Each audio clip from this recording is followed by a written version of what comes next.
Indonesia's Got Talent 2014, berhasil menduduki posisi 4 America's Got Talent 2023, dan segudang prestasi lainnya di dunia musik. Kerennya lagi, dia adalah salah satu anak muda yang tidak menjadikan kekurangan fisiknya sebagai halangan untuk mewujudkan cita-citanya. Putri dianggap tidak profesional saat menolak menemui media lokal untuk melanjutkan sesi wawancara usai konferensi pers konser Walker World Tour 2024. Anyway, Walker World Tour itu konser kolaborasi antara DJ Alan Walker dengan Putri dan beberapa artis internasional lainnya. Rencana akan berlangsung di Kuala Lumpur, Malaysia, 22 Juni 2024. Menurut publikasi harian Metro, media mendapat kesempatan mengajukan 3 pertanyaan yang dijawab dengan sangat sederhana oleh Putri. Sesi wawancara terpaksa dihentikan karena manajemen Putri ingin mengajak Putri makan siang karena dia belum sarapan. Mungkin karena kurang puas, media meminta pihak penyelenggara untuk mengadakan sesi wawancara ulang. Namun setelah hampir 2 jam menunggu, wawancara ulang yang dijanjikan pihak penyelenggara tidak terjadi. Pihak penyelenggara menjelaskan, Putri tidak akan melanjutkan wawancara lantaran tidak mendapatkan izin dari sang ayah. Media lokal Malaysia dikabarkan kesal pada tindakan Putri yang dinilai tidak profesional dan disebut hanya membuang-buang waktu. Ada 3 hal yang bikin saya heran. Pertama, Walker World Tour itu kan acaranya Alan Walker ya. Kenapa main topiknya jadi Putri?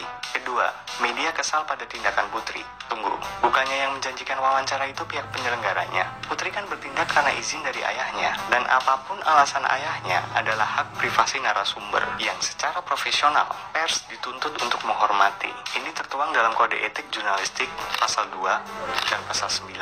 Terakhir yang agak mengganjal, apakah dalam kegiatan jurnalistik diperbolehkan untuk menggunakan kosakata cacat penglihatan? Karena di beritanya disebutkan, penyanyi yang mengalami kecacatan penglihatan itu menjawab dengan acuh tak acuh. Penyanyi yang mengalami kecacatan penglihatan itu menjawab dengan acuh tak acuh. Dan juga dituliskan, menurut saya ada diksi yang lebih sopan dan profesional. Apa karena bahasa kita berbeda? Menurut kamu gimana? Kalau ada teman-teman wartawan atau yang mendalami ilmu jurnalistik, mohon bantuannya ya, agar kita semua tercerahkan. Apakah kode etik jurnalistik berbeda di setiap negara? By the way, buat kamu semua dan khususnya Putri, kalau kebetulan kamu nonton ini, saya cuma mau bilang, jangan pedulikan ujaran kebencian yang gak benar tentang dirimu. As long as you are on the right path, Indonesia will always support you. We support you. I support you. Sepanjang tu dah rasa dah mencukupi untuk seorang artis antarabangsa. Putri Aryani dah standard dunia. Dia boleh terlalu banyak luang masa. First the PC.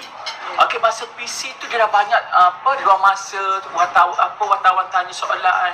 Masa saya tengok yang masa Putri Aryani, sebab saya tak nak salahkan siapa-siapa, sebab orang banyak mesej kat I, tag kat I. What happened? I tengok you punya interview, okey je Putri Aryani. Dia jawab lebih daripada 3 soalan. I pun malu lah kan. I tak tahu isu yang berlaku. Betul bila kawan I share dengan I, betul Ellie pun cakap dia tu, kata Ellie, this not true cakap. I rasa macam apa yang dah mereka tiba tu dah luar biasa cakap. Dia ada visi, masa tu wartawan bebas tanya. Rasa banyak soalan orang tanya. Acara pun banyak tanya soalan pada Aryani, pada siapa? Pada ni kan, Ellen. Tapi kalau ikut daripada hati saya lah, itu dah mencukupi dah. Sebab dah ada visi, dah ada group interview. Itu sebab dia level international. Kalau artis luar negara, terutamanya Korean artis, no PC pada, no interview tadi, just for concert. Media lain cakap, apa Putri Aryani acuh tak jawab soalan. No, cakap tak. Masa tu I tak tahu isu telah berlaku. Cuba I baca story 2-3 kawan I, semua kawan baik I yang tulis tu, mungkin ada benda lain yang berlaku I tak tahu. Tapi apa yang ikut keprimanusiaan I lah, apa yang mereka buat tu dah terlalu banyak sangat kebebasan untuk media. Maknanya ada visi, kita ada kebebasan untuk nak bergambar dengan selebriti itu sendiri tanpa kawalan. Bantuan macam I dengan kawan-kawan media yang lain, tak ada masalah. Melalui pengalaman saya dengan kawan-kawan saya yang interview ketika itu, macam RTM, Melody, Hashline, dia terlalu baik. Dia tak ada cut, dia punya perbualan, dia tak ada apa. Sebab sekarang ni kalau you baca dekat YouTube, banyak orang komen, betul ke sampai. Assalamualaikum warahmatullahi wabarakatuh. Jumpa lagi dengan saya Tegaput official kumak watasna. Ya kabar mas, apa kabar ya capek tak kengken kabar apa rungan apa kabar apa kabar. Bagaimana kabarnya sebagai kesehatan dan bagian selalu menemani hidup Anda. Baikkan, kita akan mereaksi tentang video tadi ya. Kita sudah melihat bagaimana sebuah artikel atau sebuah ulasan daripada media di Malaysia tentang sikap Putri Aryani. Kita tahu bahwa pada waktu itu kan terjadi konferensi pers. Ya. Nanti akan ada tour kan, Alan Walker, kemudian ada beberapa artis asing dan ditambah Putri Aryani. Cuman kenapa yang disorot hanya Putri Aryani? Dan kita tahu bahwa tadi dikatakan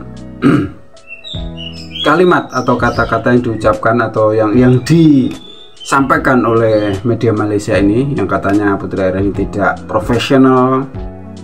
Terus dia juga menyebut dengan kata-kata seperti itu, padahal tanpa ngomong seperti itu kan semua orang tahu tuh, seluruh dunia tahu kan. Karena kan Putri Aryani sendiri bukan hanya sebagai waktu itu juara di Indonesia saja, tidak kan, dia pernah di American Got Talent, dia juga juara, istilahnya dapat sambutan bagus lah. Tapi kenapa harus diungkapkan gitu loh tentang kecacatan? Nah itu kan dari bahasanya seperti itulah, barangkali karena istilah seperti inilah sehingga bahasa Melayu Malaysia tidak laku internasional, seperti itu kawan.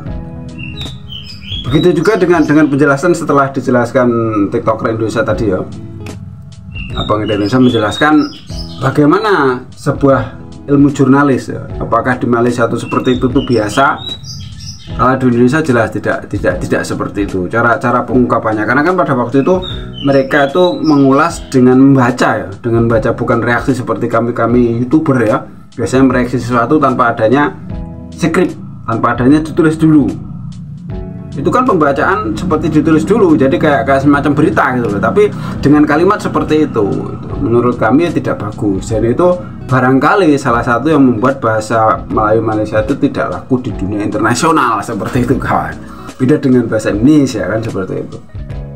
Kemudian yang menyoroti keduanya, yang kedua kan ada video menjelaskan dengan menggunakan bahasa Melayu tapi dicampur-campur dengan bahasa Inggris, dan ini fakta. Ini faktanya yang terjadi di Malaysia, seringnya seperti itu kan.